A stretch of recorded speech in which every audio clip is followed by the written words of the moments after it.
afternoon, everyone. I, Dr. Manasvi Maheshwari, Associate Professor, Delhi Metropolitan Education, welcome you all to the 22nd episode of Vibrant India series. I also welcome all our viewers who are watching us live on Facebook. Vibrant India series, VIZ, is an initiative of DME Media School for celebrating 75 years of India's independence. This series will be a year-long exercise. As a part of this series, we invite inspiring personalities for online talk, interview, and interaction with our students. The invited personalities for this series are from all walks of life and from all parts of the country. And today, our special guest is Mr. Shambhunath Shukla, a senior journalist and a media advisor. I would like to take a moment and introduce Delhi Metropolitan Education to our viewers. DME is an A-grade premier educational institute affiliated to Guru Gobind Singh Indraprasth University, New Delhi, and approved by the Bar Council of India. The institute offers BBA, BLLB, BBLLB with BC approval and BA JMC program. DME believes in imparting world-class education to its students while training them to develop and enhance their skills. This education and training enables them in taking up challenges of the industry and creating a space for themselves with their competence and vigor. DME Media School is one of the most promising media institute in the country. It offers BA in journalism and mass communication. It is recognized as a school focused on growth of its faculty and students through academic and co-curricular activities. Major flagship events and initiatives of the school include BG Varghese Lecture Series, Peer-to-Peer FDP, International Film Festival SIFI, International Conference ICANN, and Vritika Convention of Media Students. And the newly added in this list is VIZ, Vibrant India Series. It is our privilege to introduce to you our guest, the personality of 22nd episode of VIZ. I request Vinayak Yadav, student of DME Media School, to introduce our guest of the day. Over to you, Vinayak. Mr. Shambhunath Shukla is a senior journalist, former editor, political analyst, and an election analyst. He is an avid reader and writer and has over 40 years of experience in journalism. Currently, he is an advisor to many media organizations across the nation. Sir has covered diversity of India and subcontinent and understands the psyche of urban and rural India. Let's see some of its glimpses.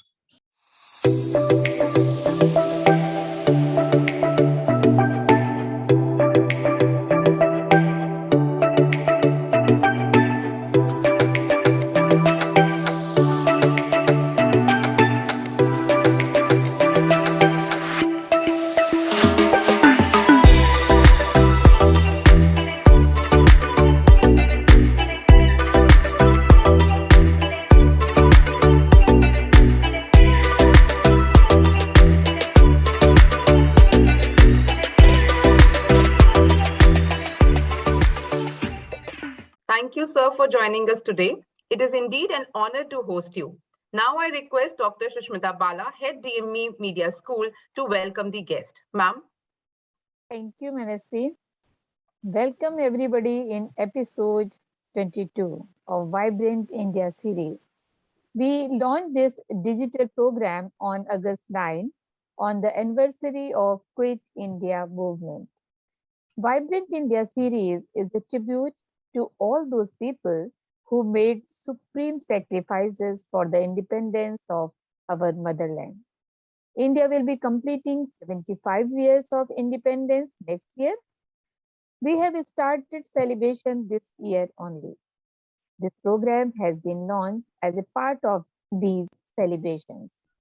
In the first episode of Vibrant India series, our guest was Brigadier P.K. Saxena, who served the country in 2 wars. Following this, Madam Bhavrin Kandhari, a known environment activist, Professor Ujjwal K. Chaudhary, senior media educator based in Calcutta, Dr. Nakul Parashar, science communicator and director of Vigyan Prasar, Dr. Monisha Behel, social activist from the Northeast, Mr. Rajesh Badal, senior journalist, writer, filmmaker, and broadcaster. Colonel R.K. Dargan, professor and advisor at MIT School of Communication, MIT University, Noida, graced this program. To name the other celebrated personalities in this series, Mr. Ashish Kulkarni, the pioneer of animation industry in India, based in Mumbai, Madam Tripti S. Singhal, an entrepreneur and a startup consultant, Captain Dhamveer Singh, a versatile personality and an army man, Madam Jyotika Kalra, member of National Human Rights Commission, Mr. Sanjay Banerjee, a sport journalist, broadcaster and commentator, Mr. Augustine Bellin, communication specialist with UNICEF, Captain Indrani Singh, a pilot and entrepreneur, Ms. Vibha Lakhera, a social activist, Mr. Arvind Gaur, an eminent theatre personality, Dr. Sachidanand Joshi, a writer and educational administrator, Lieutenant General Sanjay Kulkarni from the Indian Army, Dr. Gurmeet Singh, author and global Hindi educator, and squadron leader Prerna Chaturvedi, a veteran of Indian Air Force, were our guests. In the making of this country, we all play our roles as a soldier, doctor, engineer, as an educator, journalist, lawyer, environment activist, social activist, science communicator, filmmaker, as a human rights protector, as a journalist, as a communicator. और आज हमारे साथ हैं सबसे important Shambhunath sir, जिन्होंने पत्रकारिता के क्षेत्र में बहुत बड़ा योगदान दिया है। जैसा कि हम सभी जानते हैं कि पत्रकारिता के माध्यम से हम कुछ भी कर सकते हैं। पत्रकारिता का एक बहुत बड़ा रोल है और पत्रकार एक बहुत महत्वपूर्ण योगदान देते हैं सोसाइटी में। और अगर पत्रकार अपनी पत्रकारिता के माध्यम से लोगों को इंफॉर्मेशन प्रोवाइड ना कराएं तो हम अधूरे हैं, क्योंकि विदाउट इंफॉर्मेशन हम लोग कुछ भी नहीं कर सकते हैं। कोई भी समय हो, कोई भी काल हो, हमें इंफॉर्मेशन की जरूरत होती है, सूचनाओं की जरूरत होती है, और कम्युनिकेशन बिना उसके पूरा नहीं होता। तो आज हमारे साथ हैं Shambhunath sir. Welcome sir in this episode of vibrant India series. Welcome sir, welcome in this episode. Thank you. Thank you so much, ma'am. Now I request Dr. Amrish Saxena, Dean, DME Media School, originator and ideator of WIS, to address the gathering and take the program forward. Over to you, sir. Thank you, Manasi. As we all know now that in this episode, the 22nd episode of Vibrant India series, we have a very, very senior journalist with us. This is a program, this has already been told, and a lot of audience is common, that there's a program wherein we invite distinguished persons, but then here there is a difference in our approach. We always try to reach out to the people who have done something substantial in society, one, and two, who could be inspirational to our students. Because whatever we do in the older generation, but then that will remain there, and then the whole legacy will be passed on to the younger generation. So we have to cater to the younger generation, and we have to provide all those ideals and values to the youth, so that this country can be taken forward, the society can move forward, and whatever development is required in the society, all that happens. तो हम सारे लोगों के ऊपर ये जिम्मेदारी है, जैसे जितने टीचर्स भी हैं, अगर मैं मीडिया स्कूल की ही बात करूं, और जितने भी जर्नलिस्ट हैं जिन्होंने काफी वक्त इस प्रोफेशन में, इस इंडस्ट्री में गुजारा है, वो कुछ ऐसा दे पाए यंगर जनरेशन को जो वो सस्टेन हो पाए, जो भी वैल्यू सिस्टम है या जो भी लीगेसी है वो हमारी आगे तक चले। तो ये हमारी सबकी साझा जिम्मेदारी है। Not talking about the format of this program. This program is basically into 4 segments. The first segment is this only, in which we are talking to you. In the second segment, we will request the guest to narrate his life journey, highlighting the points which were critical, which were critical phase of his life, wherein there were certain challenges which he faced, and how he faced those challenges, and taking those anecdotes, taking those examples, those experience, what all he can tell to the younger generation, so that they can be vigilant, they can take care of whenever they meet the similar kind of challenges in their life. So that will be the second segment of the program, wherein we will request Shambhunathji to speak for 15-20 minutes and to narrate all those experience, all those anecdotes which are worth telling to the audience here. इसके बाद जो हमारा तीसरा segment है, उसमें I will be asking certain questions based on whatever Shambhunathji would have told us, to have further clarity on certain issues. All these questions will be very soft in nature, and the whole objective is how to take all those values to the younger generation, which the older generation have been living with. In the fourth segment, the floor will be open to the students, और जितने भी students इस session में हैं, they will be invited to ask questions to the guest, to Shambhunathji in this episode, and he will be requested to address those questions. So that's the whole format of this Vibrant India series. So to begin with, I will request you, Shambhunathji, to please address the gathering. Thank you. नमस्कार सभी को। एक तो पहले आप सभी को धन्यवाद इस डीएमए के वाइब्रेंट इंडिया शो में मुझे आप लोगों ने इनवाइट किया। अच्छा लगा, काफी अच्छे लोग आपके यहाँ आए, और जिन लोगों का वाकई देश में बड़ा योगदान है। ऐसे में एक पत्रकार को इनवाइट करना थोड़ा सा ये भी लगता है कि कैसे बताया जाए कि एक जर्नलिस्ट का देश में क्या योगदान है सिवाय खबरें देने के, क्योंकि आजकल जो जर्नलिस्ट की इमेज होती जा रही है उसमें तो अपने को जर्नलिस्ट कह देना थोड़ा सा शर्म से डूब मरना होता है कि हम कैसे पत्रकार हैं, किस दिशा में जा रहे हैं। लेकिन खैर आप लोगों ने बुलाया है तो सभी का धन्यवाद। मुझे पत्रकारिता करते हुए कोई 45 इयर्स हो गए, और जिस दौरान मैं जर्नलिज्म में आया तब देश में एक लड़ाई लड़ी जा रही थी, जो थी एक तो जो डिक्टेटरशिप थी या जो इमरजेंसी थी उसके खिलाफ लोग एकजुट हो रहे थे, और थोड़ा सा लोगों में खौफ भी रहता था, लेकिन एक अंदर से हम लोग निडर भी थे, मतलब डर नहीं भी रहता था, और हमें मालूम था हम कुछ भी लिख दें लोग उस पर भरोसा करते हैं और हमारी बात लोगों को कन्वे करती है। विचित्र दौर था, सरकार का अंकुश था, लेकिन फिर भी हम लोग अपनी बात करते थे। मुझे याद है मैंने कानपुर से जब हम सब लोगों ने मिलकर एक छोटा सा प्रयोग किया था अखबार निकालने के लिए ही, बहुत कहना चाहिए बिल्कुल छोटे स्तर पे, वो था कि हम एक अखबार जिसको रजिस्ट्रेशन नहीं कराया और नाम रखा था उसको नया मोर्चा बुलेटिन के तौर पे, यानी वो एक बुलेटिन था, एक पर्चा था और कुछ नहीं था, लेकिन फिर भी उसके साप्ताहिक निकालते थे वीकली, और उसके 8 पेज होते थे, लगभग 500 कॉपी छापते थे, और उसकी कास्ट आती थी 250 रुपए, 250 रुपीज। हम लोग चंदा कर लेते थे और फिर उसको बेचते थे, खुद ही बेचना, खुद ही छापना, खुद ही लिखना, सब कुछ करना। कानपुर में गुमटी नंबर 5 पे शंकर प्रिंटर्स था, वहीं छपवाते थे।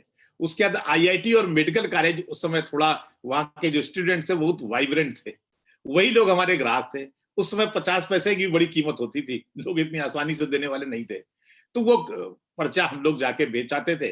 कुल मिला के जितना लगा लागत आई उतना लागत के बराबर ही उसको हमें पैसा आया, बाकी खर्च तो घर से उठाते थे। जो इमरजेंसी लगी तो बंद करना पड़ा, क्योंकि बहुत मुश्किल था फिर तो सर्वाइव करना, और वो सारे लोग तितर बितर हो गए, कोई कहीं चला गया, कोई कहीं चला गया। इस दौरान जो पढ़ाई कर रहे थे वो भी छूट गई, मैं भी थोड़ा बाहर चला गया, अंडरग्राउंड होना पड़ा कि कोई पता नहीं कब क्या हो जाए। जब इमरजेंसी खत्म हुई और बाहर आए तब एक तो था कि अपना कैरियर अब हम क्या करें, पढ़ाई छूट चुकी बीच में, बीएससी कर रहे थे, वो पार्ट 1 हो चुका था, अब कैसे फाइनल होगा। तो इसी शशोपंज में फिर क्या किया जाए, तो कुछ लिखने पढ़ने की आदत बनी, चूंकि लिखना पढ़ना ही अपना एक शगल था, तो कुछ कहानियों की तरफ झुका हुआ। उस समय कानपुर में एक अड्डा था कहानीकारों का, जो हिंदी के बड़े साहित्यकार थे, अभी इनकी डेथ हुई है पिछले 2 साल पहले, गिरिराज किशोर थे, कामता नाथ जी थे, कमलेश्वर जी भी वहां आया करते थे, सारे बड़े बड़े कहानीकार जो हिंदी के साहित्यकार थे जुड़ते थे, उनके यहाँ जाने लगे। लेकिन अब कहानी से बहुत दिन तक जुड़ाव नहीं हो पाता, क्योंकि हम लोग थोड़े से विद्रोही तेवर के थे, कि थोड़ा सा एंटी एस्टेब्लिशमेंट थे।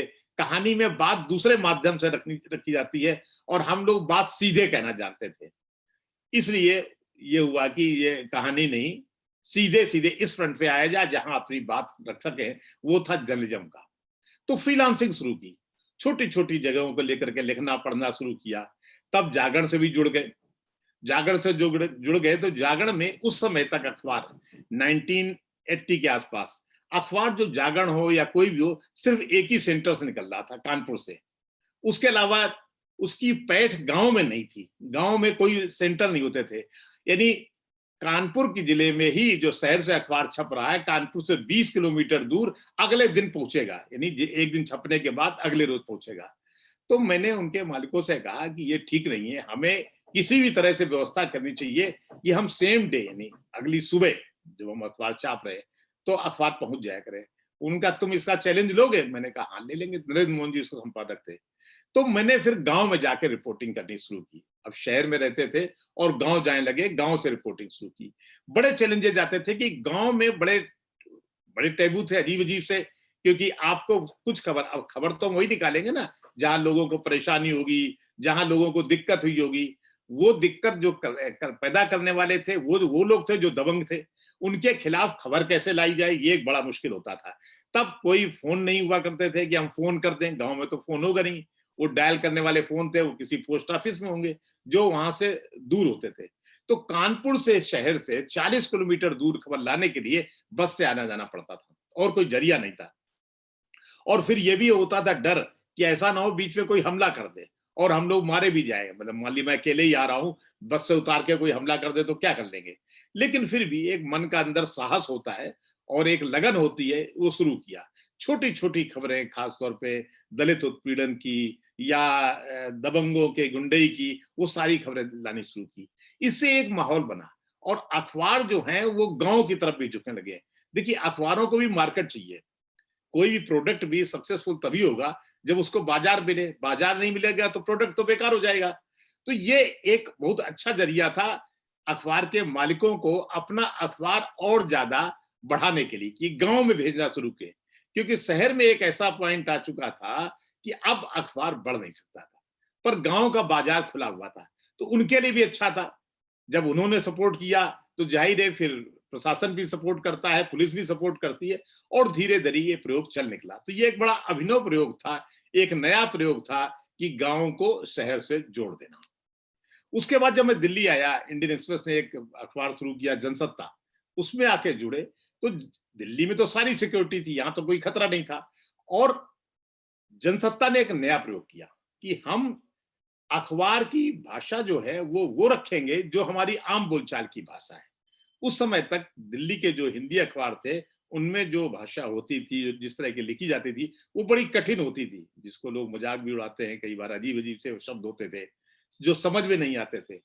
जैसे कमाल खान ने एक रिपोर्ट की थी, आज एक तो बड़ा अफसोस का दिन है, कमाल खान की डेथ हो गई, जो टीवी के रिपोर्टर थे, कि एक जगह कूड़ा घर को, यानी जो नगर निगम ने कूड़े के लिए वो रख रखे थे कूड़ादान, उनका नाम रखा था अवशिष्ट गृह। अब अवशिष्ट गृह एक ऐसा शब्द है जो अच्छे खासे पढ़े लिखे आदमी पल्ले नहीं पड़ेगा, ये क्या कहना चाहता है, अवशिष्ट गृह का क्या मतलब, सिंपल सा कूड़ेदान। तो जनसत्ता में हमारे जो संपादक थे प्रभाष जोशी जी, उन्होंने सिखाया कि जो हम बोलते हैं, जो आम फहम की भाषा है, वही लिखनी है। तो ये मैंने गांठ बांध ली कि जो आम फहम की भाषा है वही लिखनी है, और कुछ नहीं। इस दौरान कई ऐसी रिपोर्टिंग रही जहां लगे कि अब हम कैसे खबर कैसे भेजें, या कैसे हम खबर अपने सेंटर तक भिजवाएं। जैसे मुझे याद है कि मुझे जागरण से 1981 में बहुड़ा का गढ़वाल चुनाव कवर करने के लिए भेजा गया।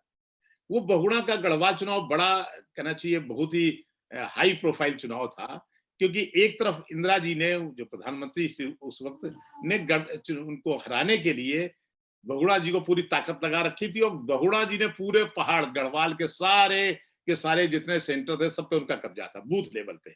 अब बड़ी मुश्किल हो रही थी। तो उस समय खास तौर पे मई का पहला सप्ताह था और मैं बद्रीनाथ था, वहीं मुझे रुकना पड़ा।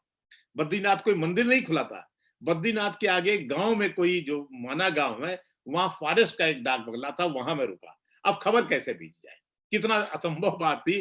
तो खबर भेजने के लिए हमें रात को ही चलना पड़ा और रुद्रप्रयाग आके डाकघर से मैंने खबर भेजी थी। रुद्रप्रयाग वहां से बहुत दूर है और बड़ा मुश्किल हुआ करता था तब रात को चलना।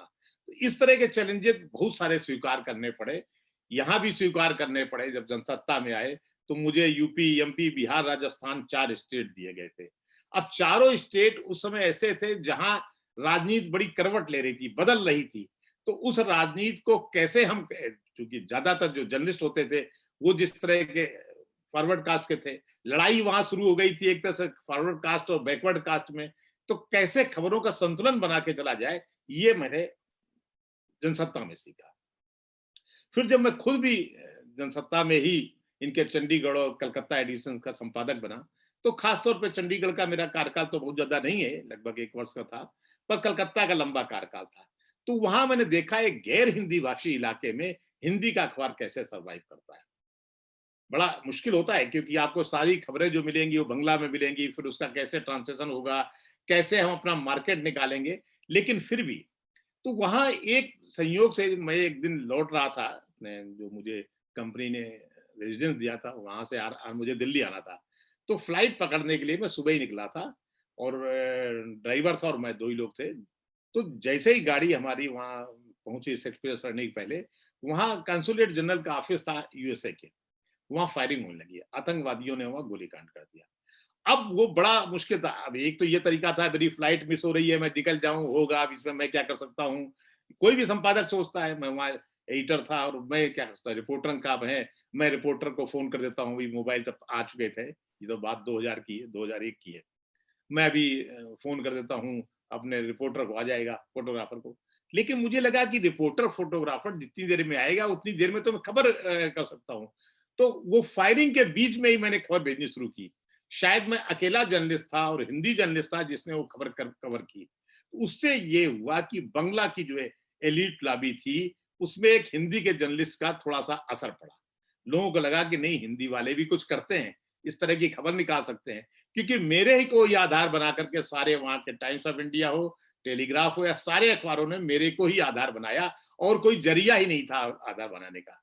इसका एक फायदा मिलता है, कैसे आप उस इलाके में अपनी जड़ें बनाएंगे जो इलाका आपके लैंग्वेज का नहीं है, आपका नहीं है। तो उस इलाके में एक मैंने पहली बार समझा कि हमें कैसे ऐसे जोखिम उठाते रहना चाहिए, तभी हम शायद कुछ नई बात कह पाएंगे, लोगों को बता पाएंगे। इसका मुझे फायदा था। दूसरे, मैं ये भी कोशिश करता था कि मैं एज ए जर्नलिस्ट कि चीजों को थोड़ा सा एब्जॉर्ब करते रहूं। एक तो ये होता है ना कि मैंने कोई चीज देखी, मेरे सामने से घट गई और मैंने एज इट इज लिख दिया। नहीं, उसको ग्रहण करते रहें। उसको जितना हम एब्जॉर्ब करते रहें तो हम चीजों को समझेंगे, वो हमारे जहन में बैठ जाएंगी। उसके बाद वो कभी भी मुझे निकाल सकते हैं। तो मेरी स्मृतियों में हजारों लाखों ऐसी चीजें जमा है जिनको मैं जस का तस लिख सकता हूं आज भी। भला हो सकता है कि वो आज से मेरे साथ घटी हो 40 साल पहले, लेकिन मैं आज भी जस का तस सुना सकता हूं क्योंकि वो मैंने चीजें ग्रहण की हैं। वो चीजें मैंने, जैसे नहीं, बचपन से जो आदमी बोली बोलता है वही बोलता रहता है।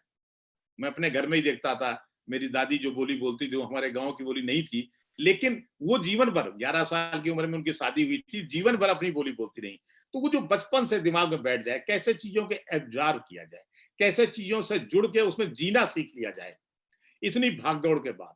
तो वो मैंने सीखा कि कैसे चीजों को सीखा जाए, कैसे चीजों से जुड़ जाया जाए।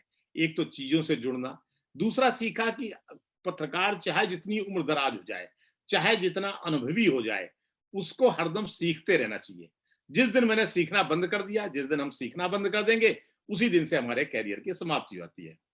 आज मैं लगभग 67 क्रॉस करने वाला हूं, लेकिन वो सारी चीजें मेरे साथ आज भी चल रही हैं और आज भी मैं मानता हूं मैं उसी तरह एक्टिव हूं। और जिस तरह के मैं जब एक फुल फ्लेज्ड जर्नलिस्ट था, यानी कहीं संपादक था, तो जितना मैं उस समय अर्न कर रहा हूँ या जो भी था, उतना मैं एडवाइजरी से या बहुत सारी दूसरे टीवी डिबेट में इन सबसे इसलिए मुझे बुलाया जाता है कि मैं चीजों को उसी तरह से नरेट कर लूंगा जो जैसे घटी है, भले मैं वहां रहूं न रहूं, इसलिए क्योंकि मुझे जस की तस वो याद बनी हुई है। तो ये सबसे खास बात है कि चीजों के साथ जुड़कर उनमें जीने लगना। उसके बाद मैंने फिर जनसत्ता छोड़ा, मैंने अमर उजाला ज्वाइन किया और उनके कानपुर, लखनऊ, दिल्ली, मेरठ और उत्तराखंड सभी का हेड रहा। तो मैंने वहां भी ये सब चीजें महसूस की। जैसे मैंने वहां एक काम किए कि सारे रिपोर्टरों से कहा कि अपने शहर को भी जुड़ना सीखो। उसके लिए जरूरी है कि अपने शहर का हर चीज आपको उंगलियों में होना चाहिए। जैसे मान लिया आप उत्तर प्रदेश के हेड हैं तो आपके पास यूपी टिप पे होना चाहिए, एक एक घटना बता दें। आप बता दें कि आप गाजियाबाद में बैठे हैं या दिल्ली में बैठे हैं, देवरिया में क्या हो रहा है, तभी तो एक सफल जर्नलिस्ट हो पाएंगे। तो उसके लिए जरूरी है कि हम हर शहर का, उस जिले का एक गजेटियर निकालें, उसको पढ़ें, ताकि उसके जब हम इतिहास से अपने को जोड़ लेंगे तब शायद हम बेहतर तरीके से समझ पाएंगे। तो मैं जिस जिले में जाता था डीएम को बोलता था मुझे गजेटियर भिजवा दो।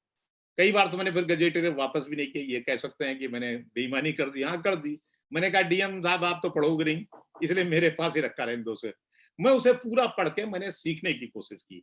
तो ये जो सीखने की ललक है, ये जो जानने की ललक है, एक जर्नलिस्ट के अंदर, मेरे ख्याल से एक जर्नलिस्ट का कोई भी प्रोफेशन वाला हो, वो वकील हो सकता है, वो डॉक्टर हो सकता है, कुछ भी हो सकता है, वो एक सरकारी अधिकारी हो सकता है, लेकिन जब तक उसके अंदर सीखने और जानने की ललक बनी रहेगी, इच्छा शक्ति बनी रहेगी, तब तक वो शायद बेहतर तरीके से समझ पाएगा चीजों को व्यक्त कर पाएगा। और कभी भी अगर ऐसे आप माना जाए कि वो इसी तरह शायद देश की सेवा कर रहा हो, तभी कर सकता है जब हम चीजों को सीखना समझे, व्यक्त करना सीखें, दोनों चीजों पे एक तारतम्य बना के चलें। जिस दिन हम सीखना बंद कर देंगे, जिस दिन हम मान लेंगे कि अब मेरे पास सब कुछ सीख गया, मुझे कोई जरूरत नहीं है, कुछ भी सीखने की जरूरत है नहीं है, मैं तो अब गुरु हो गया, उसी दिन से खत्म हो जाएगा खेल। तो सीखना, जानना और उसे व्यक्त करना, ये तीन चीजें एक जर्नलिस्ट के लिए बहुत जरूरी हैं, जो सदैव रहनी चाहिए। तो मैं आप सब लोगों को इस बात के लिए बधाई देता हूं कि आप लोगों ने, मैंने हालांकि शायद लगता है थोड़ा जल्दी कर दिया, लगभग 15 मिनट से ऊपर आसपास ही हुआ। तो मुझे लगता है कि इन सब चीजों को एक जर्नलिस्ट के अंदर रहना चाहिए, सीखना, उसमें जीना और फिर उसे व्यक्त करना, तब कोई आदमी एक बेहतर जर्नलिस्ट बन पाएगा। धन्यवाद शंभुनाथ जी। आपने अपनी मतलब बहुत सारी चीजें इतनी आसानी से कह दी, जो कि निश्चित रूप से सीखने योग्य है, जानने योग्य है। लेकिन कुछ और चीजें हम आपसे जानना चाहते हैं, क्योंकि आपका इतना लंबा पत्रकारिता का करियर हुआ और इतना अनुभव है, तो और आपने फील्ड में भी रिपोर्टिंग की और एडिटिंग भी की, और मतलब जो अलग एडिशंस हैं अखबारों के, उनका संपादन भी किया, उनके संपादक भी रहे। तो मैं दो चीजें आपसे जानना चाहता हूँ। एक तो आपने जो भी फील्ड रिपोर्टिंग की, या जैसे शुरू में जो आपने गांव में जाके काम करना शुरू किया, और बाद में भी जो आपने कलकत्ता का उदाहरण दिया, तो इस तरह के जितना भी आपने रिपोर्टिंग की फील्ड में जाके, उस रिपोर्टिंग के अनुभव के दौरान कोई ऐसी एक चीज जो आपका बहुत ही अविस्मरणीय अनुभव हो, जो आप कभी नहीं भूले हो? चूंकि आपके पास वो कला है, मैं भी जानता हूं कि आप जैसा है उसको वैसा ही एक्सप्रेस कर देते हैं, बोलने में भी और लिखने में तो आपका जवाब ही नहीं है। तो कोई भी ऐसा अविस्मरणीय अनुभव जो आपको सर्वाधिक महत्वपूर्ण लगता हो अपने रिपोर्टिंग के करियर से, वो आप कृपया हमें बताएं। ये बात जब मैं फ्रीलांसर था, यदि किसी अखबार से नहीं जुड़ा था, ये बात है 78-79 की। मुझे ये पता चला कि इलाहाबाद के किसी दूर के गांव में 2 किसानों की गोली मारकर हत्या कर दी गई है। अब उस समय जब आप फ्रीलांसर होते हैं तो आपके पास कमाई का कोई रेगुलर स्रोत नहीं होता, और घर से आप कैसे पैसे मांगे कि हम जा रहे हैं, तो पैसे भी नहीं थे। तो हम 3 जर्नलिस्ट थे और तीनों लोग ने तय किया कि देखा जाए कितने कितने पैसे निकलते हैं। तो सब मिला के तीनों के पास कुल 40 रुपए निकले, 40 रुपीज, जिसमें इलाहाबाद की टिकट कानपुर से 10-10 रुपए की थी। तो हम लोग बैठ गए, और जिस गाड़ी में बैठे उस गाड़ी में कानपुर से इलाहाबाद तक की दूरी अलाउ नहीं थी। वो लंबी चलने वाली ट्रेन थी, शायद याद नहीं आ रहा किसमें, लेकिन वो अलाउ नहीं थी। बैठ गया कि पुलिस वाला कोई पकड़ेगा देखा जाएगा। खैर निकल भी गए वहां इलाहाबाद में। अब कुछ देखिए, ये कोई हमारे पास सूचना नहीं है, कोई जानकारी नहीं है, सिर्फ मारे गए। किसने मारा है, किस गांव की घटना है, इलाहाबाद इतना बड़ा जिला था, उसका कुछ इलाका तो बहुत दूर दूर तक फैला हुआ है जो मध्य प्रदेश से लगा हुआ है, जंगली इलाका भी है। तो वहां तो आ गए, अब 30 रुपए तो हमारे खर्च हो चुके। तो ये हुआ कि हम लोग पैदल ही चले और पता करें, क्योंकि शायद वो जो किसान मारे गए थे वो किसान सभा के थे। किसान सभा कम्युनिस्ट पार्टी से जुड़ी हुई है। तो हम लोगों ने किसान सभा का दफ्तर पता करना शुरू किया, तो किसान सभा का तो नहीं लेकिन कम्युनिस्ट पार्टी का दफ्तर मिला। उनके ऑफिस में गए तो उनका नहीं, हमारा नहीं है, सीपीएम का किसान सभा थी, आप उनके दफ्तर में जाइए।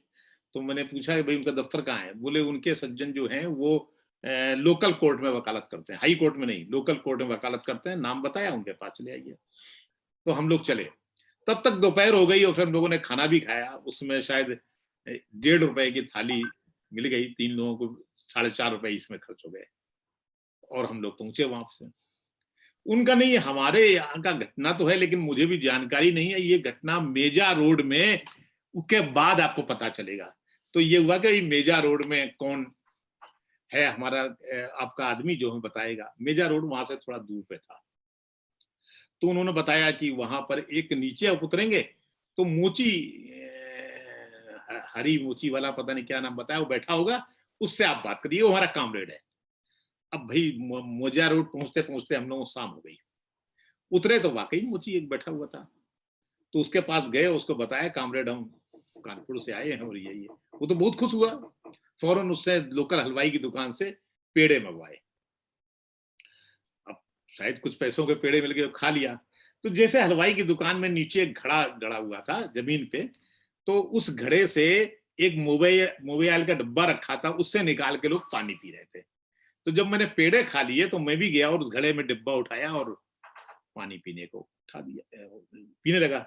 एकदम से वो आया हलवाई और कई लोग मुझे लाठी लेकर के कि अब पीटेंगे, क्योंकि उनको लगा ये मोची का रिश्तेदार है, तो मोची है, उसी बिरादरी का है, और इसने कैसे घड़ा छू दिया तो घड़ा अछूत हो गया और वो बिल्कुल मारने को तत्पर हो गए। तब तक मोची को भाग के आया, उसने बताया। तो मैंने मन में सोचा कि जो इन लोगों को पीड़ा सदियों से मिल रही है, मुझे एक क्षण के लिए मिली तो मैं तो जैसे आसमान से आ गिरा, ये क्या हुआ? तब मुझे पहली बार महसूस हुआ कि देखिए, हम लोग जिन चीजों को बहुत छोटा मान लेते हैं, ये तो होता ही रहता है। आज लगता है कि हम दलित के यहाँ खाना खा लेंगे, ये कर लेंगे, वो कर लेंगे, लेकिन आज से क्या 50 साल पहले भी ऐसा होता था तो कितना ड्रामा होता था। ये तो घटना वहां की है। उसके बाद का और भी भयानक किस्सा है। तो उसने कहा कि कामरेड हमारे जो, खैर जब हम लोग पानी वानी पी चुके, कामरेड हमारे जो यहाँ के सेक्रेटरी हैं मेजा रोड के, वो तो लखनऊ गए हुए हैं, उन्हीं को किस्सा होगी। लेकिन ऐसा करिए, आप कुराओं नाम का एक आगे स्टेशन है, वहां चले आइए, वहां पर आपको रामकली चाय वाली मिलेगी, वो बताएगी। अब बड़ा जासूसी किस्से उपन्यास जैसा हो रहा है। तो मैं कुराव आके उतरा, रात 9 बज चुके थे, हम तीनों लोग, और हम ढूंढे श्रीमती रामकली चाय वाली कहीं कोई नहीं, कोई बताने को तैयार नहीं। रात 9 बज चुके थे। एक देखा, एक दुकान में एक औरत चाय, जो ये स्थानीय फूस से बना ली जाती दुकानें, उसमें एक महिला चाय बना रही थी। उसके पास गए और कहा कि रामकली जी हैं आप? तो उसे, कौन रामकली, जाओ। फिर उससे पता नहीं क्या सोचा, बोले अंदर बैठ जाओ। अंदर बैठ गए, चाय वाय आ गई। उसके बाद एक आदमी आया, बोले ये रास्ता है, आप चले जाओ, रामकली ही सही बात है, आप सही जगह आए हो। तो वो अमुक वहां मिलेगा आदमी, वो बताएगा। उनका नाम था हिंचलाल, जो वहां से करीब 1 कोस यानी लगभग 2 मील की दूरी पे था। हम लोग रात 9 साढ़े 9 बज रहे होंगे, चल दिए। सो तो चांदनी रात थी और कच्ची सड़क चल दी है। पीछे से अचानक थोड़ी जब गांव के बाहर निकल गए तो एक आदमी लाठी और लिए हुए और एक लालटें लिए भागा चला, रुको रुको रुको। तो लगा कि जिन लोगों ने हत्या की, लगता उन्हीं के आदमी हैं। उन्होंने सोचा है कोई आ गए हैं पत्रकार लोग, इनको मार दो। डरे भी थोड़ा। वो आया पास, उसने बताया कि वहां इसे नहीं बोल सकते थे कि वहां उन दबंग लोगों का, वो भी बैठे हुए थे, तो बड़ा मुश्किल होता है, इसलिए चुपचाप आए। खैर वो ले गया। तो जिनके यहाँ गए वो, उनका नाम था हिंचलाल विद्यार्थी, और वो इलाहाबाद यूनिवर्सिटी से एमए थे। तो मैंने, और वो गांव की जिस मकान में रहते थे, शादी भी उनकी हो चुकी थी, वैसे ही ट्रेडिशनल दलितों का मकान जैसे होता है जाटो, मतलब उस बिरादरी का कच्चा मकान और एक ही कमरा, उसमें एक कोठरी, आगे थोड़ा सा आंगन। तो उन्होंने कहा कि कामरेड बाहर तो बैठिए नहीं, बाहर कोई भी हमला हो सकता है, अंदर ही बैठिए। तो एक कमरा कच्चा सा था, उसी जाके बैठे। उसकी पत्नी जो थी बड़ी ही सुघड़ महिला थी, फौरन उसने हम लोगों ने खाना बनाया। अब देखिए उनके यहाँ खाना एक एल्युमिनियम की थाली में खाना आया, तो कोई वो नहीं था चमचा जिससे दाल निकाली जाए। जिस पतीली में से दाल बनाई, तो उसने दाल उस पतीली के अंदर, गर्म पतीली के अंदर हाथ डाला और दाल हाथ से निकाल दी। यही था, कोई चम्मच नहीं, कुछ नहीं। मिट्टी के बर्तनों में वो आ गया पानी। प्याज उसने ऐसे ही दे दिया बिना छिले हुए, क्योंकि चाकू थी ही नहीं उनके पास।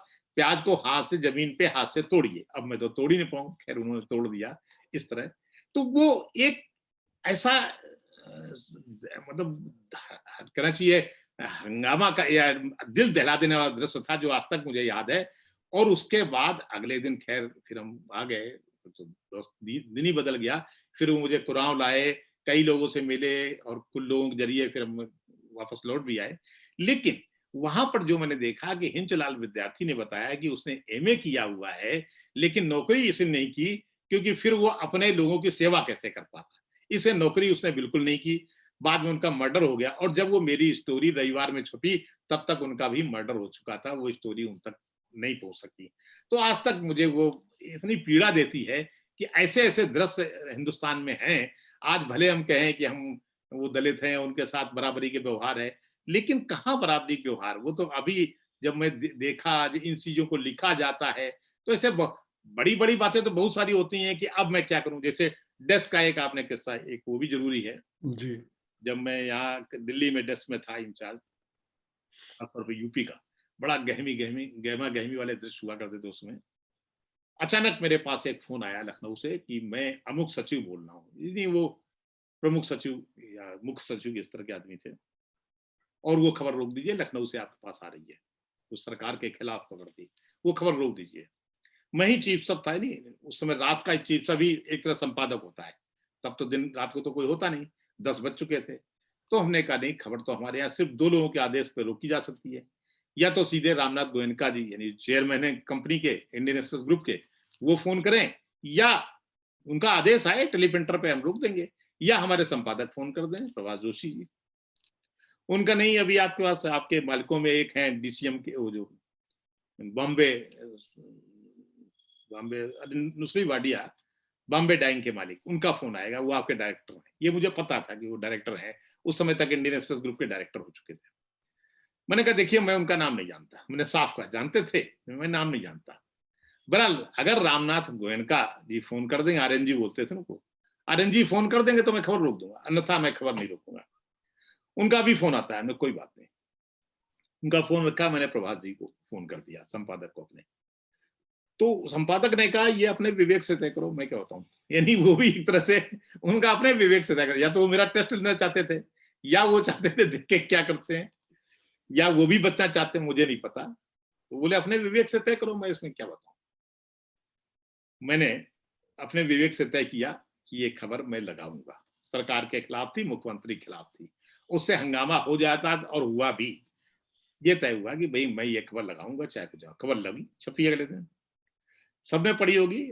उसके बाद ना मेरे पास नुस्ली वाडिया का फोन आया, ना प्रमुख सचिव महोदय का फोन आया। 3-4 दिन बाद प्रभात जी ने मुझे बताया कि मेरे पास नुस्ली वाडिया का फोन था, और मैंने कहा कि रात की पाली का तो भैया चीफ सब एडिटर होता है, वही तय करे, आप उनको फोन करके देख लीजिए, मैं तो अब घर आ गया हूँ। तो ये कई ऐसे नाजुक मौके होते हैं जब कोई आपके साथ नहीं खड़ा होता। संपादक ने कह दिया अपने विवेक से तय करो, और मुझे पता है कि पता नहीं क्या हो सकता था। ये भी हो सकता था कि मेरी नौकरी चली जाती, ये भी हो सकता है कि मेरे ऊपर पता नहीं कौन सा कोई केस लगा दिया ताकि सरकार सक्षम होती है। लेकिन उन सबको सहते हुए मैंने वो फैसला किया। बाद में उस फैसले की सराहना भी हुई। तो ये भी होता है जी। तो मैं विराम देता हूं अपनी बात को। या शंभूराज जी, आपने काफी महत्वपूर्ण बातें बताई, और जो अंतिम बात थी कि पत्रकारिता में विवेक से निर्णय करना कितना महत्वपूर्ण होता है, क्योंकि बहुत सारे ऐसे मौके आते हैं निश्चित रूप से पत्रकारिता के जीवन में। क्योंकि मैं खुद लंबे समय तक पत्रकार रहा हूं और इस तरह की बहुत सारी चीजों से मुझे भी दो चार होना पड़ा है, तो जहाँ पे आपको अपनी विजडम से, अपनी समझ से ही फैसला करना होता है। सही गलत का तो पता होता नहीं, लेकिन जो आपको सही लगता है अपने विवेक के आधार पर वही करना होता है।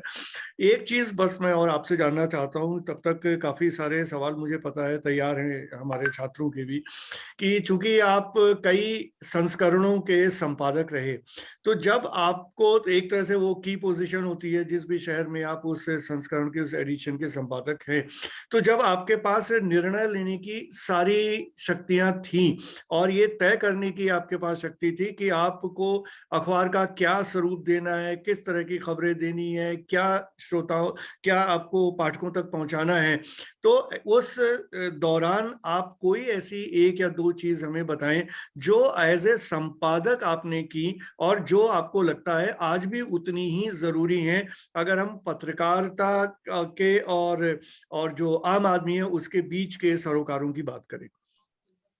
देखिए, जब आप संपादक होते हैं तो आपके ऊपर एक और जिम्मेदारी होती है कि थोड़ी सी मार्केटिंग कह सकते हैं आप, मार्केट की जिम्मेदारी होती है।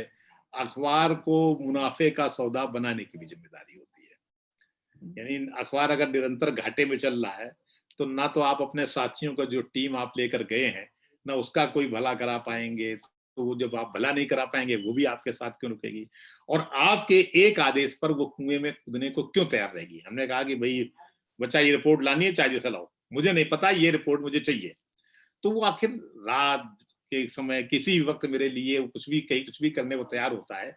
तो बहुत रिस्की मामले होते हैं।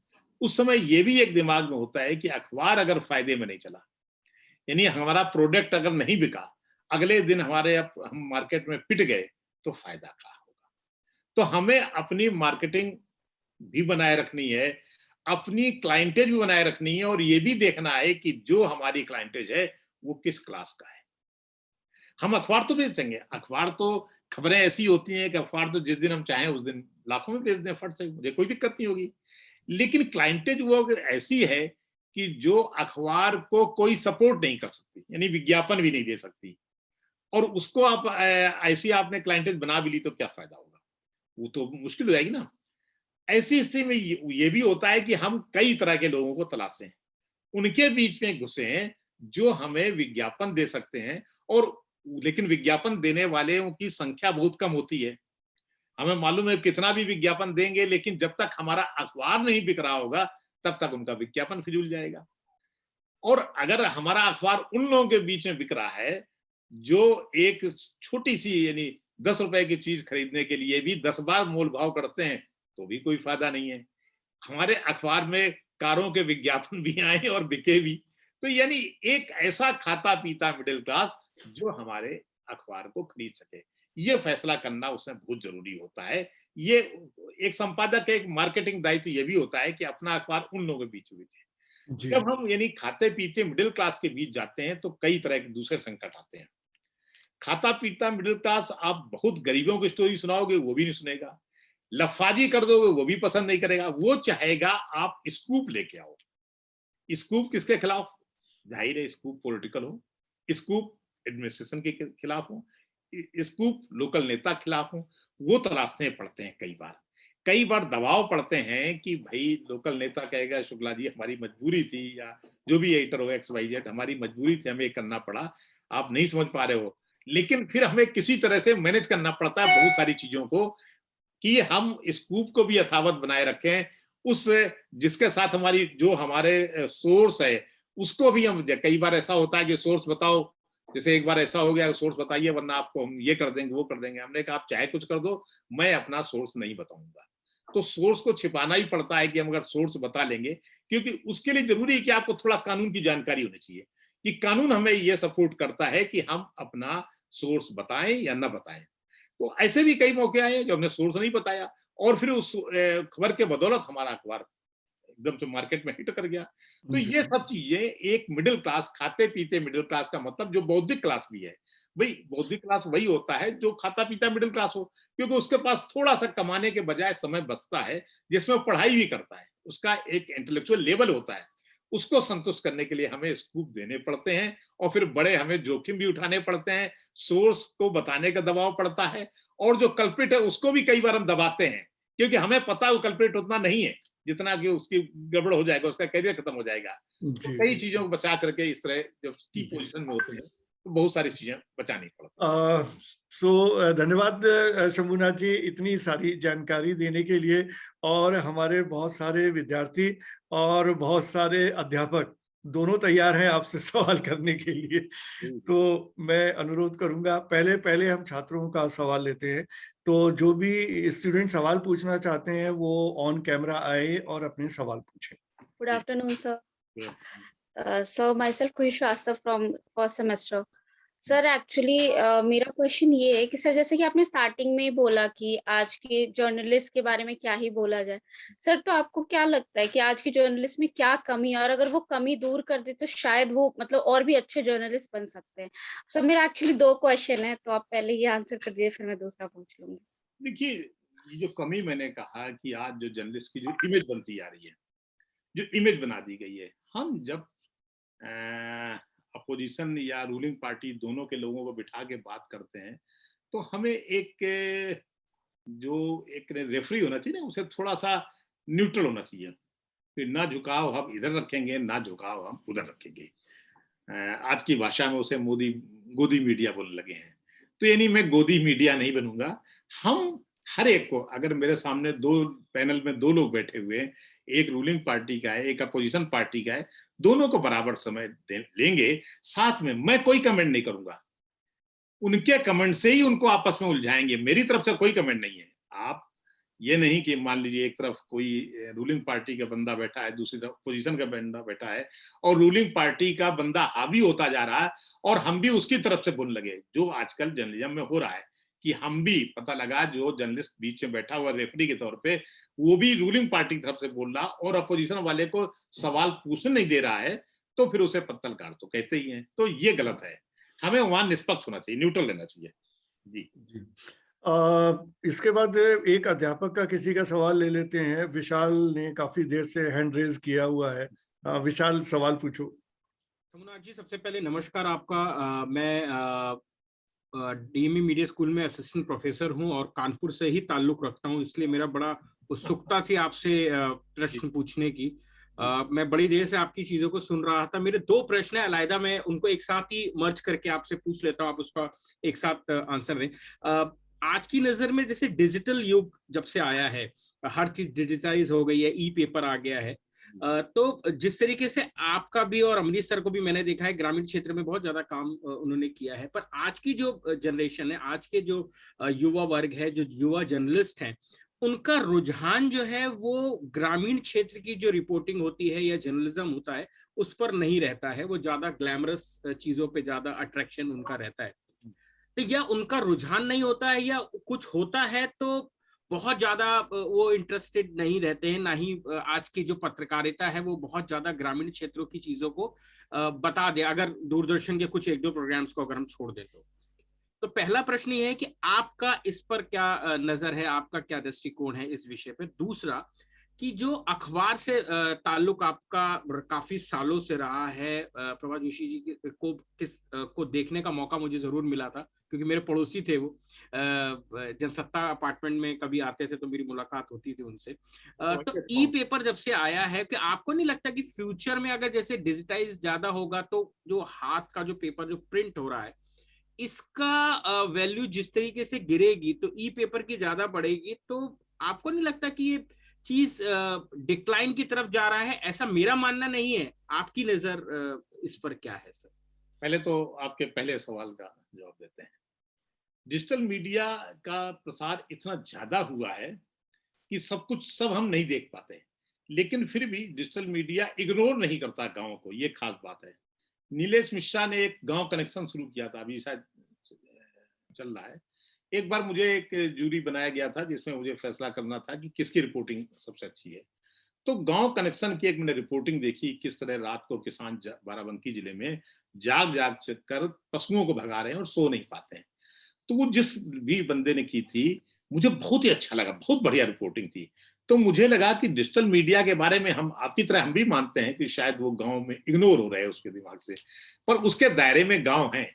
और आज देखिए जितने जैसे ये जितने पे चल रहे हैं .com, उन सब में गांव की भी रिपोर्टिंग होती रही है, प्रिंट में या क्विंट में या वायर में। हाथरस कांड की रिपोर्ट बहुत अच्छी आई थी, आज भी रिपोर्ट करते ही हैं, ऐसा नहीं कि ना करते, इग्नोर कर जाते हैं उनका, क्योंकि अब तो जैसे डिजिटल जमाना वो है, हमारे पास मोबाइल है, हम कहीं से अपना मोबाइल शूट करने लगेंगे।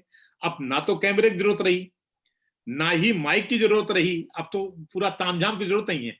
अकेले आदमी हाथरस चला गया, दिल्ली से दूर कितना, और वहां से शूट कर दिया। मैं कई बार एक यूट्यूब भी बना देता हूं। तो मैं अभी उड़ीसा के दौरे पे था 5-6 दिन तक, तो मैंने कोणार्क से ही बना दिया, बिल्कुल लाइव चंद्रभागा के तट पे बना दिया। तो अब तो चीजें इतनी आसान हो गई हैं और इतनी ज्यादा बल्क में है कि बस तय करना है इसमें से कौन किसको हम देखें किसको ना देखें, यूट्यूब कहीं से ही बन जाते हैं। तो मुझे नहीं लगता है गांव इग्नोर हो रहे हैं। अच्छा, दूसरा आपका सवाल है कि प्रिंट और इलेक्ट्रॉनिक वाली, ये सही है, इलेक्ट्रॉनिक मीडिया में चीजें ज्यादा हैं, एक तरह से जल्दी से जल्दी देखने को मिल जाती हैं। लेकिन ऐसा नहीं कि प्रिंट में मिलती ना हो, प्रिंट एक दस्तावेज होता है, इलेक्ट्रॉनिक मीडिया दस्तावेज नहीं होता, उसमें तो बात आई और एयर हो गई।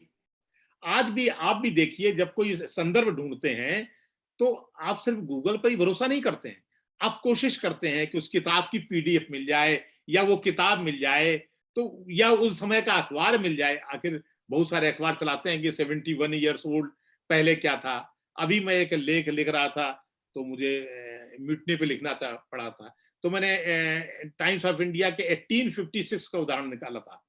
मुझे टीवी पे ही बोलना था, लेकिन टाइम्स ऑफ इंडिया के 1856 के एक एडिशन का हवाला मैंने दिया था।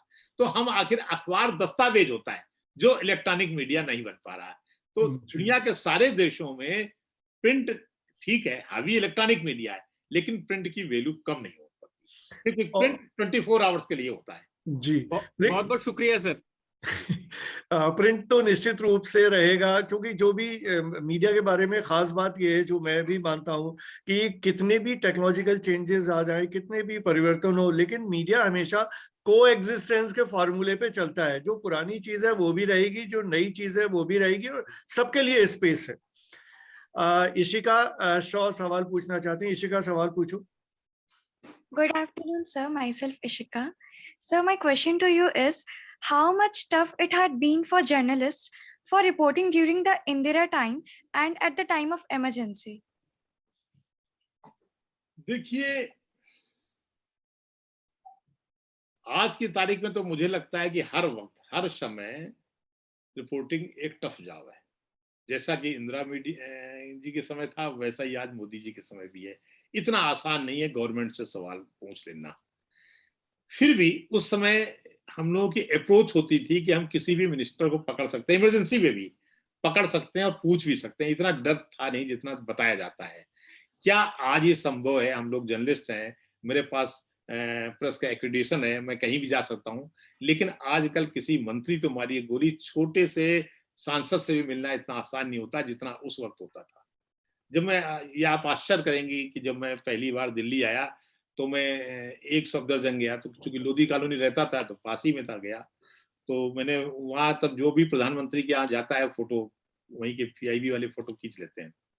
तो मैं गया और फोटो खींची होगी, मेरे साथ नहीं खींची, तो मैंने इंदिरा गांधी का हाथ पकड़ के कहा, मैडम मेरी फोटो तो खींची नहीं है। इंदिरा जी ने दोबारा खिंचवाई। तो ये ऐसा नहीं है कि तब के नेता इतनी दूरी बरतते थे। इंदिरा जी के समय भी लोग बड़े पोलाइट होते थे। अब ये कुछ चीजें जब जो पॉलिसी मैटर्स होती हैं उसमें थोड़ा हार्ड होना पड़ता है, तो उसमें खासतौर पर इमरजेंसी में ज्यादा हार्ड हो गई थी। लेकिन आज इमरजेंसी नहीं है, फिर भी शायद हम गवर्नमेंट से इतनी आसानी से सवाल नहीं पूछ सकते। जी जी, शशांक कुमार सवाल पूछना चाहते हैं। शशांक, सवाल पूछो। First of all good afternoon sir, मैं शशांक कुमार हूँ।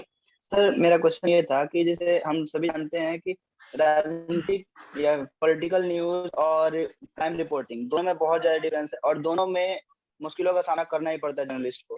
तो ये एक दूसरे को आखिर किसी रिपोर्टिंग को लिखते समय आखिर किन बातों का ध्यान रखे ताकि वो हाथ ना आए, मतलब राजनीतिक उसके किसी भी समस्याओं से जो ये पॉलिटिकल नेताओं की नजर से बचे रहे और ये उनका काम भी हो जाए और जनता तक हमारी बात भी पहुंच जाए। देखिए ऐसे होता है आखिर की बहुत सारे। जी और कुछ है? जी जी नहीं हो गया इनका। हाँ जी। पॉलिटिकल रिपोर्टिंग में और क्राइम रिपोर्टिंग, पहले आपने दोनों को क्लियर कर लीजिए। पॉलिटिकल रिपोर्टिंग उतना टफ नहीं है जितना कि क्राइम रिपोर्टर वरना ये थोड़ा अजीब लगेगा, लेकिन मैं इसको स्वीकार करता हूं। मैंने कभी क्राइम रिपोर्टिंग करी नहीं है, लेकिन फिर भी बता रहा हूं पॉलिटिकल रिपोर्टिंग एक आसान जॉब है। आसान क्यों है? क्योंकि पॉलिटिकल रिपोर्टिंग में आप काइट फ्लाइंग कर सकते हैं। काइट फ्लाइंग मीन कहीं भी हवा में आपने हवाई बातें लिख सकते हैं, पतंग उड़ा दी, ठीक है, और उदाहरण दे दिया कि फलाने ने ये कहा था। किसने क्या कहा था किसी कोई रिकॉर्ड नहीं होता। लेकिन अगर आपने ये गड़बड़ कर दी क्राइम में तो आप कानून के दायरे में आ जाएंगे फट से। पॉलिटिकल रिपोर्टिंग कभी आप कानून के दायरे में नहीं आते हैं, इसमें आ जाएंगे। इसलिए क्राइम रिपोर्टर को एक बहुत ध्यान रखना चाहिए, कोई बात लिखने के पहले उसकी ऑफिशियल पुष्टि जरूरी होती है कि हम सरकारी तौर पे पुष्ट कर लें। अब आइए, अगर किसी हम नेता के बयान को ले रहे हैं तो उस नेता से सीधे फोन करके बात कर लेंगे और कहेंगे आपने बयान दिया तो, और आपका देखिए मेरे पास रिकॉर्ड है। नेता कभी खंडन नहीं करेगा, कहेगा हाँ होगा, चुप बैठ जाएगा। इसलिए पॉलिटिकल रिपोर्टिंग आसान है, लेकिन फिर भी एक पुष्टि होनी चाहिए कि हम उस नेता से भी बात कर लें और जिसने आरोप लगाया उससे ही बात करें। जी धन्यवाद शंभूराज जी। हमारे मोहम्मद कामिल भी हमारे साथ हैं, असिस्टेंट प्रोफेसर हैं डीएमई मीडिया स्कूल में। और कामिल सवाल पूछो। नमस्ते सर। सबसे पहले तो आज जर्नलिज्म के लिए एक दुखद दिन है कि कमाल खान जैसे रिपोर्टर को हमने खो दिया। और मेरा सवाल भी उन्हीं की पत्रकारिता की जो शैली है उससे जुड़ा हुआ है। सर, जैसे आज के दौर में हम देखते हैं कि एक शोर शराबे वाली जो पत्रकारिता है, न्यूज़ रूम के जो माहौल की बात करी जाए, और दूसरी तरफ हम कमाल खान जैसे रिपोर्टर्स को देखते हैं। उनका मुझे एक एपिसोड हमेशा याद रहता है जहन में, आज भी मैं देख रहा था उसको, कि कमाल के राम। तो कमाल खान कैसे प्रभु श्री राम को जो डिफाइन करते हैं और अवध के राम को जो डिफाइन करते हैं। तो बस मुझे आपके माध्यम से अपने स्टूडेंट्स को मैं ये चाहता हूँ कि आप बताएं कि किस तरह से ये दो शांति वाली और अशांति वाली जो रिपोर्टिंग है, ये जो हाथ उठाना चिल्लाना, ये इसको कैसे सर स्टूडेंट्स समझे। क्योंकि बहुत सारे स्टूडेंट्स ये जो शोर वाली रिपोर्टिंग है इससे ही मुतासिर हो जाते हैं। कई बार उनको लगता है कि नहीं, जब तक हम चिल्लाएंगे नहीं और अपनी आवाज बुलंद नहीं करेंगे तो बात नहीं पहुंचेगी। तो सर इसको आप प्लीज डिफाइन करें। अभी पहला सवाल का जो पहले स्टूडेंट ने सवाल पूछा था उसमें यही मैंने बताया, इश्क आने चाहिए। तो मैंने यही कहा था कि जब हम हमारे साथ दो सामने लोग बैठे हुए हैं, एक रूलिंग पार्टी का और अपोजिशन पार्टी का, अगर हम रूलिंग पार्टी की बात ही बोलने लगेंगे तो फिर तो हम उसी के स्पोक्स पर्सन हो गए। जो आज पत्रकारिता जैसे शब्द आ गए इसी से आए ना, कि जब अगर हम उसी की बात कहने लगे तो हमें थोड़ा न्यूट्रल रहना है। कमाल खान साहब की जो उनसे मुलाकात भी थी, जो उस तरह करते हैं, वो एक लिटरेरी पर्सन भी थे। आपको शायद नहीं पता होगा, उन्होंने कुछ कहानियां भी लिखी थी, शुरुआत उनकी साहित्य से हुई थी। तो जब वो कमाल का राम जैसी रिपोर्टिंग कर रहे हैं, जब अयोध्या गए हैं 2018 में, उनकी रिपोर्ट सबसे इंपॉर्टेंट मानी गई है, तो उनको तुलसीदास की रामायण की, रामचरितमानस की वो चीजें याद थी जो आमतौर पर लोग भूल जाते हैं। और फिर वो उसके भीतर घुसते हैं। उनको पता था बाबा ज्ञानदास कौन है, उनको पता था वो बाबा जो कबीर के भजन गाता है वो कौन है। उसी अयोध्या में, जैसे वो कहते हैं अयोध्या में 10,000 मंदिर है। अब ये अगर कह रहे हैं कमाल खान साहब तो झूठ नहीं बोल रहे, मतलब झूठ नहीं बोल रहे होंगे, उन्होंने बाकायदा पता कराया होगा। फिर वो जाना, उन गुलाब की खेती करने वाले, और हम सब लोग देखते हैं, मैं भी 2-3 बार गया हूँ, खड़ा हूँ बेचने वाले। यानी अयोध्या में मुसलमान और हिंदू को अलग करना वैसे ही है जैसे आप मांस और मज्जा अलग कर दें शरीर को, उस तरह का सब एक साथ ही रह रहे हैं। अब उसमें अगर हम किसी पार्टी के प्रवक्ता की तरह उसमें कहना चाहिए बीच में चीरते चले जाएं, तब तो अलग बात है। लेकिन जब हम रिपोर्टिंग करें तो चीजों को इस तरह से उठाएं कि वो समान रूप से बनी रहें और बहती रहें। तो कमाल खान जो पत्रकारिता करते थे वो बहती हुई रिपोर्टिंग करते थे, तो किसी के साथ खड़े नहीं दिखाई पड़ते, यही उनकी खूबी है। वो रिपोर्टिंग अब नहीं हो रही, इस बात से मैं सहमत हूँ और ये गलत बात है।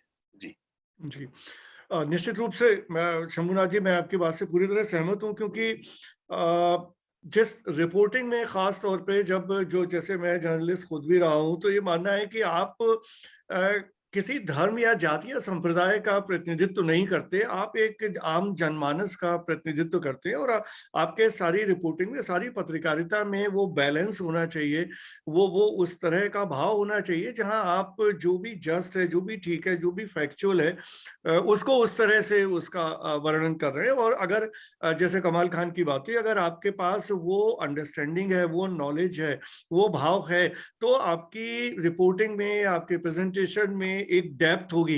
नहीं तो बड़ा शैलो होगा, जो जैसे आपने भी जिक्र किया, जो गोदी पत्रकारिता की बात है, उसमें कोई दम नहीं होगी, कोई डेप्थ नहीं होगी उस तरह की पत्रकारिता में। अभी बहुत सारे स्टूडेंट्स सवाल पूछने के लिए लाइन में हैं। सबका सवाल मुझे लग नहीं रहा कि संभव हो पाएगा, बट सजल अपना सवाल पूछो, सजल Mishra. Sir, my question is, as a beginner in journalism, how tough it can be of like on-field journalism in conflict areas like Kashmir or Northeast? ये अगर एक नया जर्नलिस्ट है तो उसके लिए इन एरियाज में, कश्मीर और नॉर्थ ईस्ट में थोड़ी सी प्रॉब्लम तो आएगी। अब मैं दोनों जगह गया हूँ, मैंने श्रीनगर भी गया हूँ, और हालांकि रिपोर्टिंग पर्पज से नहीं गया, लेकिन फिर भी जब कोई भी जर्नलिस्ट जाता है तो उस तरह से चीजों को समझने की कोशिश करता है। थोड़ा इनके लिए मुश्किल होगा कि उसके लिंक नहीं होंगे। अगर आप नॉर्थ ईस्ट और कश्मीर जाना चाहते हैं तो आपके वहाँ के लोकल लोगों से लिंक होने चाहिए। सिर्फ ये कि भाई हम पुलिस प्रोटेक्शन में चले जाएंगे या हमारे साथ प्रशासन का प्रोटेक्शन रहेगा, इससे आप रिपोर्टिंग नहीं कर सकते। आपके अपने लिंक बनाने चाहिए, क्योंकि एक जर्नलिस्ट का दायित्व तो बनता है कि वो सारे पक्षों से बात करे। हो सकता है गवर्नमेंट कहे कि वो तो थोड़ा सा अलगाववादी हैं या उनसे आपने बात क्यों की, लेकिन अगर हम उनसे बात नहीं करेंगे तो फिर हम कोई सही बात नहीं निकाल पाएंगे। इसे भले वो अलगाववादी कहे जाते हो, लेकिन हमें अपने सोर्स निकाल के उनसे बात तो करनी पड़ेगी। इसलिए ऐसी एरियाज में एक नए जर्नलिस्ट को थोड़ी मुश्किल आ जाएगी। जो पुराने लोग हैं उनके कोई ना कोई लिंक होते हैं, वो तो कर लेंगे, पर करनी चाहिए। जी, जैसे अपनी स्टोरी बताई कि आपने न्यूज़पेपर अपना स्टार्ट किया था, तो कुछ कारणों की वजह से वो आगे नहीं जा पाया, तो अब आप इस मुकाम पे हैं, तो आपने ये नहीं सोचा कि आपको दोबारा चलाना चाहिए? देखो सजल, वो समय दूसरा था। मैंने कहा ना कि हम लोग 500 कॉपी छापते थे, कुल 250 रुपए खर्चा आता था, 250 रुपीज का। फिर पर कॉपी हम 50 पैसा बेच देते थे। आज वो संभव नहीं है, हम खुद साइकिल लेके चले गए, बेच आए। आज वो संभव नहीं है, ना तो उस तरह का जमाना रहा कि उस तरह की चीजें, हम तो उसमें पुरानी चीजें भी छाप लेंगे। आज तो अगर निकालना है तो आप डिजिटल पे यानी ई पेपर निकाल दीजिए, आप उसको पीडीएफ के जरिए सब जगह भेजते रहिए, यही कर सकते हैं। उस तरह से कोई अखबार, ऑफलाइन अखबार आप निकाल दें, अब वर्चुअल तक तो निकाल सकते हैं लेकिन ऑफलाइन नहीं। और जिसको वर्चुअल अखबार निकालना होगा तो फेसबुक है, ट्विटर है, वो ऑलरेडी निकाल रहे हैं। अब वो जमाना रहा नहीं, अब इतनी चीजें एडवांस हो गई हैं कि हम क्या उसमें छापेंगे क्या। जो खबर हम दे रहे होंगे वो खबर कहीं ना कहीं, इसलिए अब अखबार निकालना या इस तरह से आप डिजिटल जर्नलिज्म तो कर सकते हैं, लेकिन वो नहीं कर पाएंगे, एक अखबार नहीं निकाल सकते। शंभुराज जी, हमारे कुछ छात्रों ने चैट पे भी सवाल पूछा है। ज्योति मिश्रा का पूछना है कि उसका कहना है कि मैंने आपकी वीडियो देखी थी प्रेस क्लब ऑफ इंडिया की, उसमें आपने कहा था कि हिंदुस्तान में पत्रकारिता जोखिम वाला काम है। Can you explain this?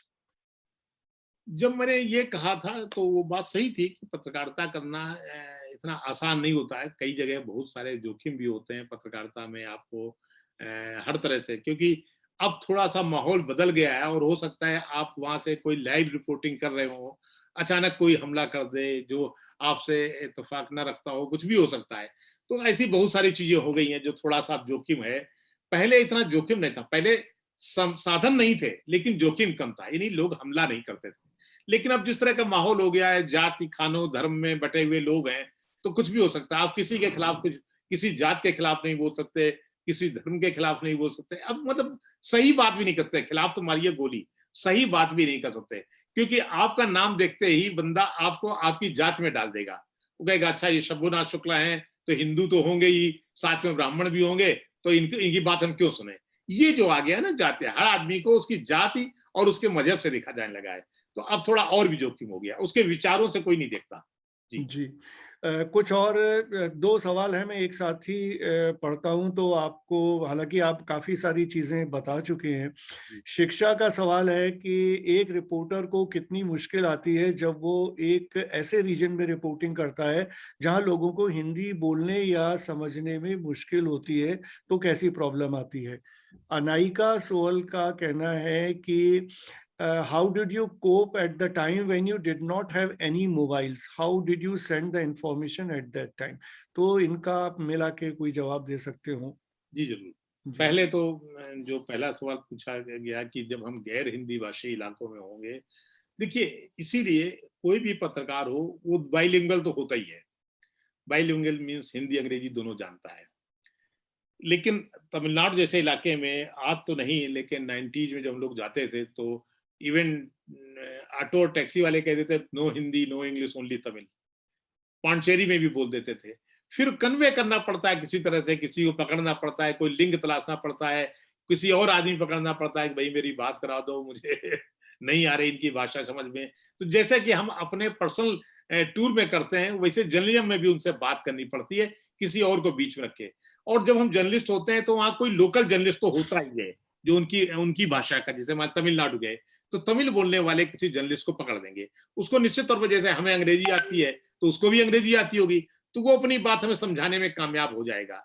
अगर मान लीजिए हम बिल्कुल रिमोट एरिया में है, अंग्रेजी इसको एकदम नहीं आ रही, फिर वो टूटी फूटी भाषा में थोड़ा सा इशारों में बता देगा, इसलिए कुछ दिक्कत नहीं होगी, तो वो तो हो ही जाएगा। जी।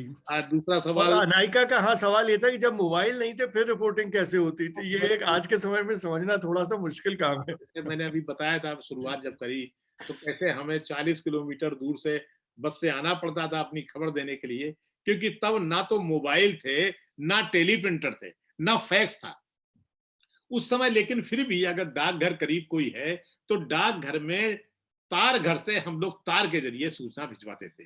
तो उसमें ये होता, जैसे तार आता था, एक तो तार का हम लोग पास एक कार्ड होता था, तो हमें बहुत कम पैसा लगता, जैसे तार बहुत महंगा पड़ता था, लेकिन टेलीग्राफिक अथॉरिटी जो है हमें कार्ड इशू कर देती थी जर्नलिस्ट को, उससे बहुत कम पैसा देना पड़ता था हमें। लेकिन फिर भी हमें बहुत, हम पन्ने के पन्ने नहीं भर सकते, हम लिखते थे कि डेस्क में बैठा जो आदमी है वो हमारी बात समझ जाए, उसका कॉपी वो बनाएगा, यानी कॉपी वही पूरी तैयार करेगा, हम सिर्फ थोड़ी बहुत सूचना दे देंगे। तो इस तरह से काफी आती थी। जी मैंने भी उसका टेलीग्राफ वाले अथॉरिटी उसका काफी इस्तेमाल किया है। तो निश्चित रूप से आप टेक्नोलॉजी आज जिस तरह से बदल गई है, तो आज की पीढ़ी को थोड़ा समझना बहुत मुश्किल है कि किन हालात में और कैसे काम किया जाता था। तो अब खुशी तुम्हारा सवाल लेना थोड़ा सा मुश्किल है, एक सवाल तुम पूछ चुकी हो, आज इतने से ही संतोष करो क्योंकि हमारा कार्यक्रम का समय बढ़ता जा रहा है। डॉक्टर सुष्मिता वाला जी आपसे कुछ पूछना चाहती थी। जी वाला मैम। शमुना सर, वैसे तो बहुत सारी बातें हो चुकी हैं, लेकिन मुझे केवल एक प्रश्न मेरे दिमाग में हमेशा से रहा है कि जब जनसत्ता जो समाचार पत्र रहा है और उसमें हम कहते हैं ना कि एडवर्टाइजिंग के बिना न्यूज़पेपर सर्वाइवल नहीं हो सकता, लेकिन जनसत्ता में हमेशा मैंने देखा कि एडवर्टाइजमेंट नहीं के बराबर, कभी कभार कोई एडवर्टाइजमेंट होता था, तो वो उसका सर्वाइवल कैसे होता था, और न्यूज़ बहुत अच्छी होती थी। मैंने बहुत टाइम जनसत्ता पढ़ा है, अब नहीं पढ़ रही हूँ अलग बात है, लेकिन जनसत्ता में बिल्कुल सॉलिड और बहुत अच्छी खबरें हुआ करती थी, तो वो बिना विज्ञापन के कैसे सरवाइव कर रहा था। देखिए वो दो तरह के लोग होते हैं, एक तो ये कि अगर हम अपने प्रोडक्ट को नहीं बेच पाएंगे, सर उसका वाइबल नहीं बना पाएंगे तो चले कैसे। दूसरा जो जनसत्ता इंडियन एक्सप्रेस के मालिक थे रामनाथ गोयनका, उन्होंने 1932 में इंडियन एक्सप्रेस निकाला था मद्रास से जाकर के, और वो रहने वाले बिहार के थे, मारवाड़ी थे, कहाँ मद्रास गए, उनको खुद भी पहले अंग्रेजी नहीं आती थी, अंग्रेजी सीखी, फिर तमिल सीखी, फिर वहां 1932 में मद्रास में पहला अखबार शुरू किया, फिर वहां की काउंसिल के मेंबर भी रहे। तो उनका ये कहना था कि जो अखबार निकालते हैं, दो काम उन्होंने बड़े, थोड़ा वो मारवाड़ी व्यापारी भी थे, ध्यान रखिएगा, ऐसे वो घाटे के लिए नहीं निकाल रहे होंगे। उन्होंने एसेट्स बनाए, जैसे जनसत्ता और इंडियन एक्सप्रेस के लिए एक्सप्रेस बिल्डिंग होती थी, एक्सप्रेस बिल्डिंग से किराया इतना आता था कि दोनों अखबार मजे से निकल रहे थे। वो मिले इंडियन एक्सप्रेस के लिए थे, नहीं एक्सप्रेस बिल्डिंग जमीन मुफ्त में अलाट हो गई, बहुत सारी जमीन बहादुर शाह जफर मार्ग में मुफ्त में अलाट हो गई थी, अरबों खरबों जमीन थी, उनका किराया करोड़ों में आ रहा है, तो इनको कोई फर्क नहीं पड़ता था। उन्हीं इसी तरह इनके एक्सप्रेस बिल्डिंग जो टावर है मैरिन ड्राइव पे बॉम्बे में, उसका 16 करोड़ रुपया महीने का किराया तो उस समय आ रहा था 1983-84 में। तो ये अखबार तो सर्वाइव कर जाते थे, उनको कुछ फर्क नहीं पड़ रहा था। तो वो इस तरह भी, और थोड़ा बहुत विज्ञापन गवर्नमेंट का आ जाता था, काम चल जाता था। और लेकिन वेतन के मामले में हम लोगों को वेतन वही मिलता था जो इंडियन एक्सप्रेस में मिलता था, साथ में जो गवर्नमेंट तय करती थी, यानी पालेकर का जो अवार्ड आता था, कोई इस तरह कॉन्ट्रैक्ट पे हम लोग नहीं होते थे, पालेकर अवार्ड से ही वेतन मिलता था। तो सारा खर्चे आसानी से उनको निकल जाते थे। जी, अब तो चलते हैं अब कार्यक्रम की समाप्ति की ओर। शंभुनाथ जी, आपका बहुत बहुत धन्यवाद इतना समय देने के लिए, और ख़ास तौर से जो बातें मुझे अपील की, अगर मैं कंक्लूडिंग कहना चाहूँ, जो हमारे छात्रों की दृष्टि से, उनके सीखने की दृष्टि से, जैसे आपने कहा सीखना, जानना और अभिव्यक्त करना, ये बहुत ज़रूरी है। हमने डीएमई मीडिया स्कूल में भी, चूंकि टेक्नोलॉजी अब हमारे पास है, हमने हर वर्ष के छात्रों के लिए एक अलग ग्रुप इसीलिए बनाया हुआ है जिसका नाम हमने रखा है वी इंक्विजिटिव। तो सबकी जानने की इच्छा है और जो भी जानने लायक चीजें हैं हम उस ग्रुप में डालते हैं। तो वो, और खासतौर से मीडिया के छात्रों के लिए ये जानने की इच्छा बहुत जरूरी है। और ऑब्वियसली अब टेक्नोलॉजी हमारे पास है, उसकी सहायता से हमको, सबको, छात्रों को खासतौर से अपने को अभिव्यक्त करना भी बहुत जरूरी है। और आपने बहुत सारी बातें बताई पुराने समय की, आज के समय की। निश्चित रूप से समय बदल गया है और मीडिया एक ऐसी चीज है जो पूरी तरह से टेक्नोलॉजी बेस्ड है। जैसे टेक्नोलॉजी बदली वैसे वैसे पत्रकारिता का, वैसे वैसे अखबारों का, वैसे वैसे मीडिया हाउसेस का स्वरूप बदलता गया। लेकिन जैसे आपने वो जो उदाहरण दिया दलितों की हत्या वाला, उस उदाहरण से हमें ये समझ में आता है, और आज की पीढ़ी को भी ये समझना जरूरी है कि जो हमारी समस्याएं हैं वो मोर और लेस उसी तरह की हैं। कहीं कम हुई हैं तो कहीं ज्यादा भी हुई हैं। जिस तरह से समाज का विभाजन है जाति में, धर्म में, संप्रदाय में, जिसका आपने जिक्र किया, तो मेरी समझ से भी पत्रकार, जो आपने भी बताया कि पत्रकारों के सामने सबसे बड़ा दायित्व ये है कि वो सारे समाज की दृष्टि से कैसे सोचें और कैसे पूरे समाज के लिए काम करें। आपने बहुत सारी चुनौतियों के बारे में भी बताया। चुनौतियां आज भी हैं, जैसे जो इंदिरा गांधी के समय में चुनौतियां थी, वो आज नरेंद्र मोदी के समय में भी उसी तरह की चुनौतियां हैं। और पत्रकारिता का जो काम है वो निश्चित रूप से बहुत चुनौती भरा है, और उसी को आना चाहिए प्रोफेशन में जो उन चुनौतियों से निपटने के लिए तैयार है। तो इसी के साथ हम कार्यक्रम को समाप्त करते हैं, लेकिन उससे पहले अब हम लोग 1 मिनट का मौन रखेंगे कमाल खान जी को श्रद्धांजलि स्वरूप, और उसके बाद हम इस कार्यक्रम को समाप्त कर देंगे। 1 मिनट के बाद, हमारे एक मिनट मौन रखने के बाद कार्यक्रम को समाप्त समझा जाए।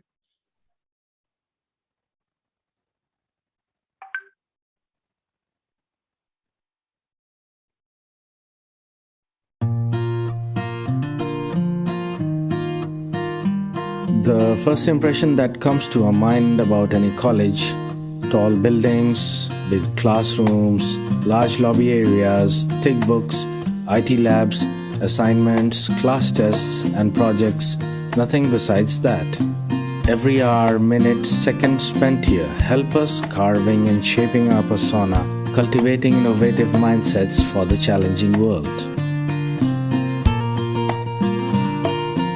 Learning is a lifelong process. Sharing knowledge, inculcating values of life, spark the innovative horizons of mind.